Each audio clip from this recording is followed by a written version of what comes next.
It was an incredible bye week, in a lot of ways. Obviously, we got to. I don't.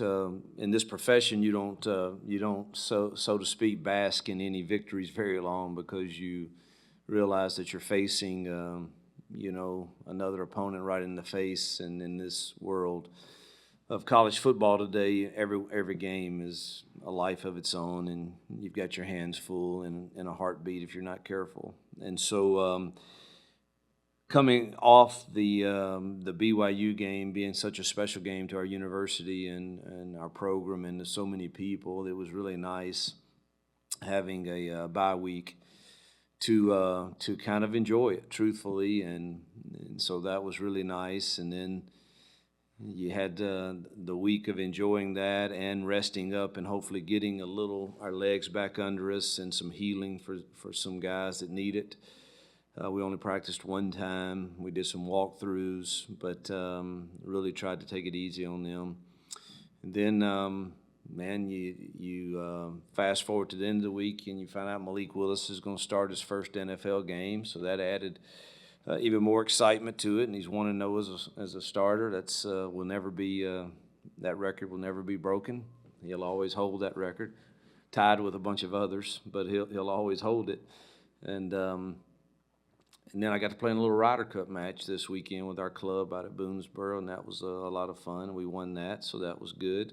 And then you find out you're ranked in the top 25 for the second time in school history, our other time being in 2020. So it was a really, really good week in a lot of ways, and we also got some recruiting in. So good week, open week, and we got to have a little head start on Arkansas. The Hogs are, going to be a handful for us. They are, when you're playing an SEC roster with a Group of Five school, it's tough. It's hard. It's you can't hardly make any mistakes if you want to even have a chance to be in it. And very impressed with. They needed an off week a couple weeks ago, and it benefited them greatly. They got some guys back on defense this past week against Auburn, and started looking more like themselves. I have great respect for Sam Pittman. I don't know him extremely well, but have always thought that he did a heck of a job recruiting and coaching his guys, and obviously the turnaround at Arkansas from the time he took over is pretty dang incredible. And I am good friends though with Barry Odom. We're really good friends, and thank the world of him. And he's one of the best coordinators in the game. And then the respect I have for the Browse family and their offensive mind is Kendall's doing a great job there. And just look at their stats and what they've been ranked in the SEC in both rushing and in total yards. They're very balanced, very tough to defend, scoring points on most everyone. And it's going to be a tall task, and it's exciting. I wish we were coming into this ranked 23rd in the country and feeling like I don't know who's the worst team in the 131 college football teams, but I'd like to be playing them this week and not the Hogs. But it'll be a fun trip. I've got a lot of friends in Arkansas from my time there.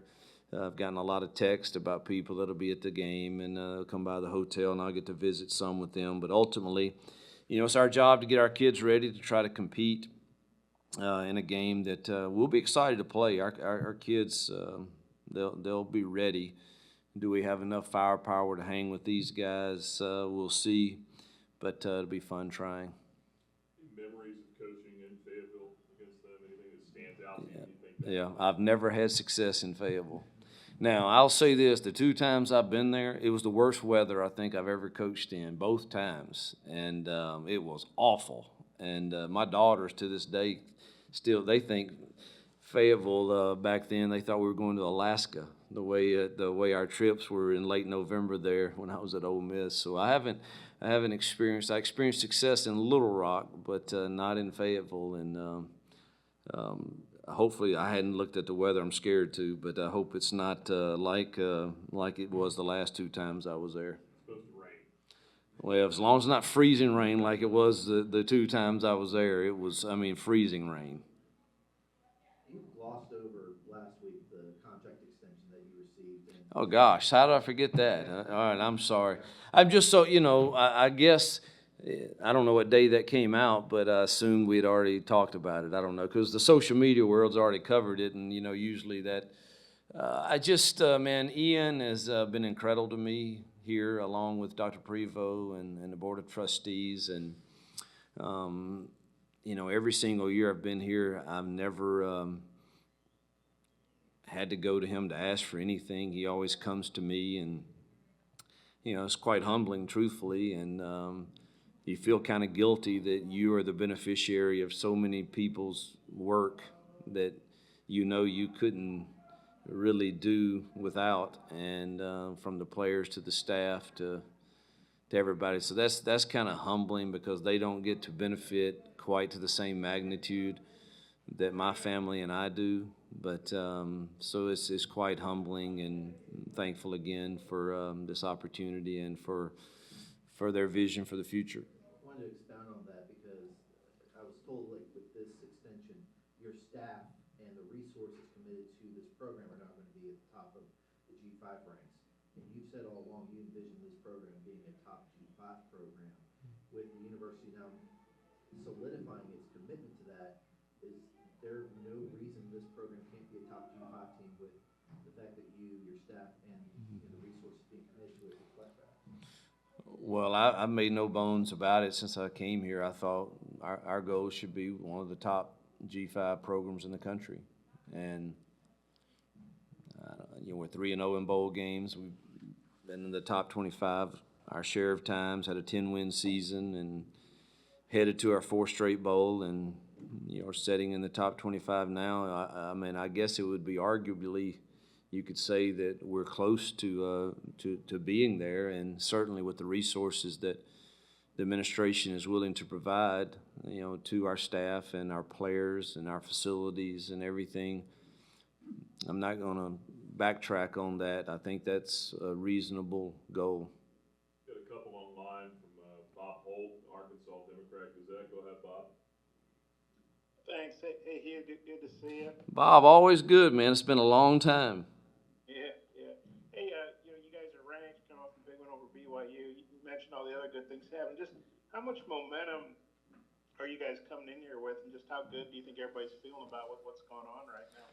Well, everybody on the mountain is feeling great. I mean, I hadn't gone anywhere this past week, but everybody's just so excited about what they're witnessing in this football program in such a short period of time of us transitioning into FBS. But so we are also, Bob, coming off our most well-played football game. Truthfully, we haven't been very consistent all year. Particularly offensively. Defensively we have, and obviously some of it has to do with our injuries to our QB1 and QB2, but last week I thought we played a really, really solid football game on all 3 phases. So we're going to need that to build some confidence in us to go and be able to compete with the likes of Arkansas, but I do think that we certainly have a lot of momentum right now. And then how well is it that you know Barry so well, and I'll get off and let some others ask. Thanks. So he was really good friends with Matt Luke, who was my O-line coach at Ole Miss, and a dear friend. And then he was the DC at Memphis, and we played him both years. And I said, man, I like this guy. I like the way his kids play.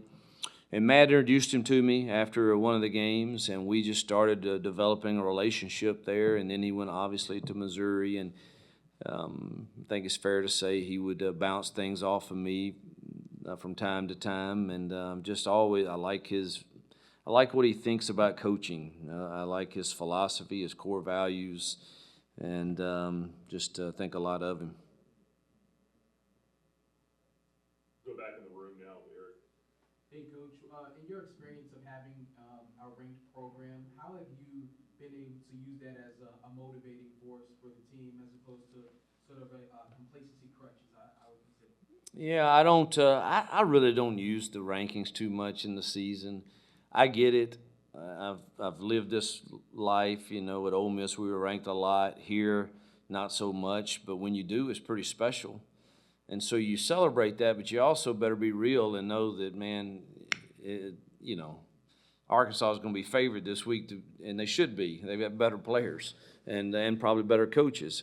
And so they're just, you can easily get knocked out of the top 25. The one that's quite gratifying is, man, if you can finish the course of the 12-game season and put yourself in a position to be in it, then that's one that you, like from 2020, that I have a framed picture of, because it's pretty special. Yes, we celebrated it in our truth meeting last night. It's a little different week, so we went on and did our truth meeting last night so we could get an extra practice in today. But, it's pretty special, but it could be very fleeting also at this moment. Go back online, Tom Murphy, I think also from the Arkansas Democrat-Gazette, correct me if I'm wrong. No, that's it, thanks. Hey, Hugh. Hey, Tom, you too, man. Hey, the cross scouting on the BYU game, you got to see Arkansas's defense a little 2 weeks ago too, so how can that play into this thing that you guys both handle BYU? Well, I wish that Barry was a little more like he was at Memphis, and he was in one front. Now he's in all kind of fronts, and I'm not sure exactly how he's going to play us. He's played some teams a bit differently, and so we've got to prepare for all of them. But no question, getting to watch some of that stuff for an extra week, I feel like, I don't know that we can block them or have the right calls or anything, but I do feel like I have a understanding of what he's trying to do when he's getting in his odd fronts or his load fronts or his even fronts. But there's a lot of moving parts with it, and we'll have to get in the game and figure out how he's going to play us. But, I mean, it certainly didn't hurt that we got to watch that much of them. Yeah, you mentioned QB1, QB2, but there's QB3 and QB4. What's the situation looking like for you guys? This Brewer's back, right? So He had a good practice today, and Caden ran today.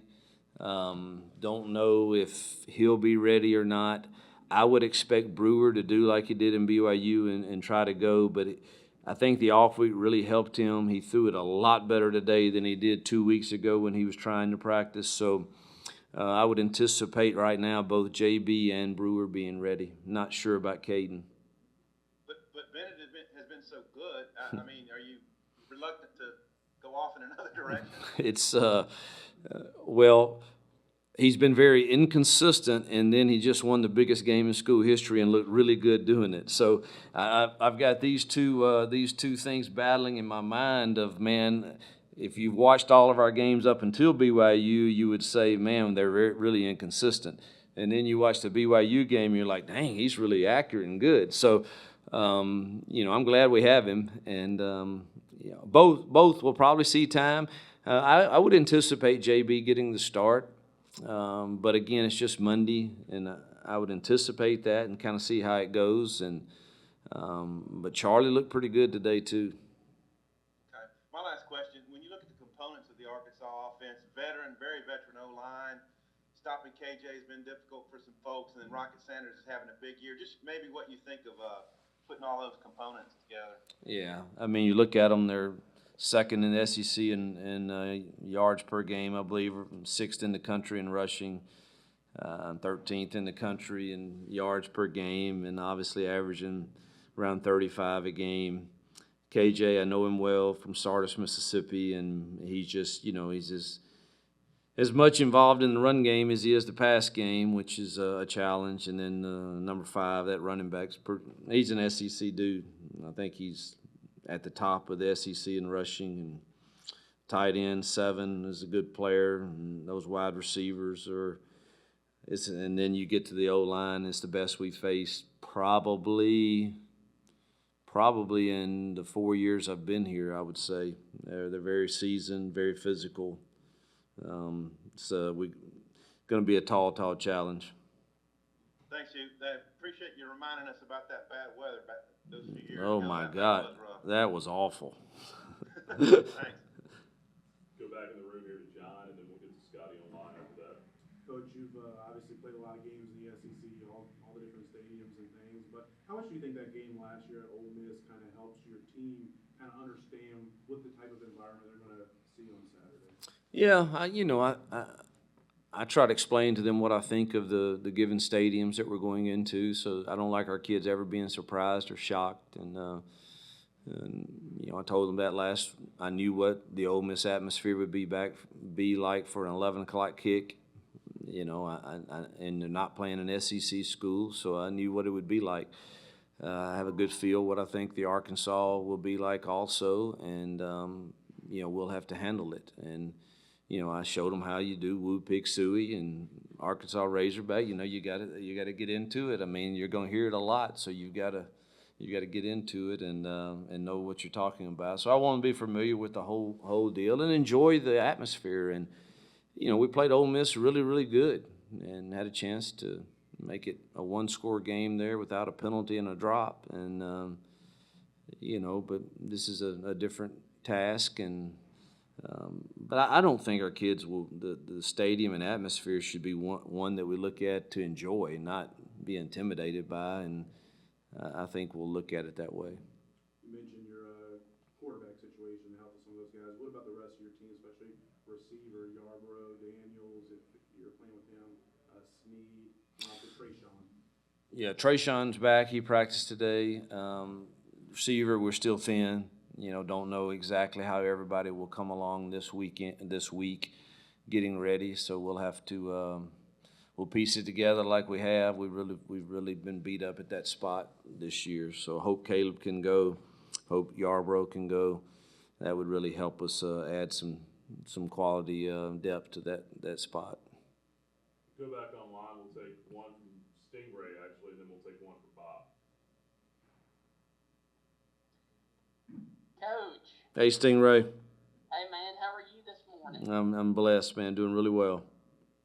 Where would you say that your team has made the biggest improvement from week number 1 versus going into Arkansas this weekend?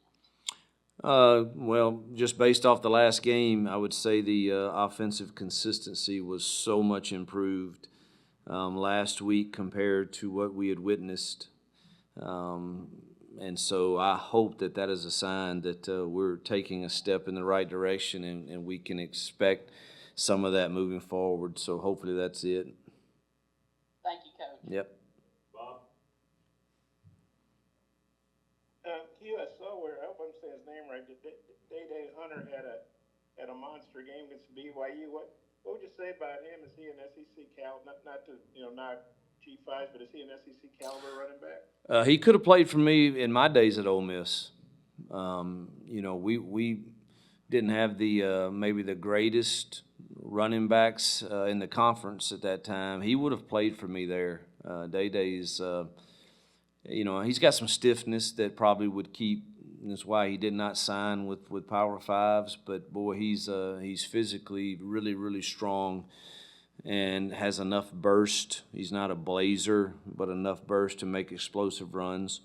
So I think it would just depend on what the makeup of your roster is. But in my days there, there were some weeks we would have loved to have had him. So I think he's right on the borderline, probably. If you're in an offense that's like the one I ran at Ole Miss, I think he can play. If you're in one that's a little more power oriented. He may not be quite big enough.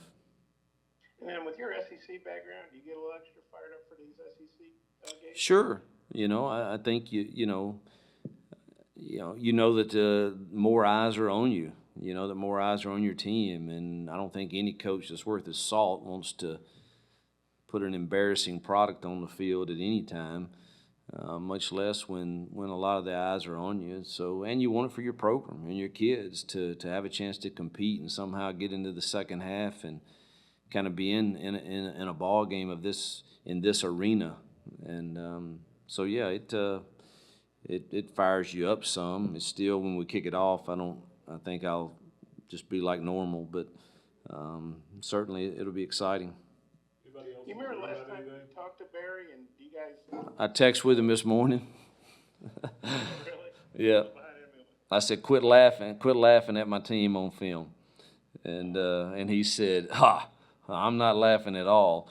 And and then we both just said, hope I get to see you for a few minutes before the game. Thanks. Anybody else? Yep. Anybody else in the room have anything? Yeah, he was gonna ask you about their defensive end. I think they're 16th in the nation in sacks per game. Bumper Pool's a really good linebacker for them. Yep. What about their defense is something that's gonna, I guess, cause you to be up at night game plan for this one? Well, they're bigger, faster, and stronger. And Barry's got them playing a lot of multiple looks.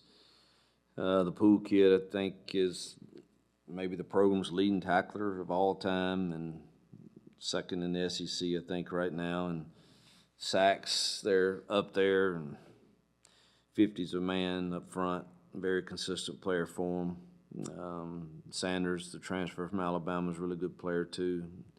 And they just got healthy, in their secondary are more healthy. And so you got, Barry calling it with really good players. And they also have, Dominique Bowman, who was one of my players that I coached. And, and I think I'm somewhat of a mentor to him. And so I got to change probably some verbiage too, because he played for me, and we've talked ball a lot. So it's one of those type games.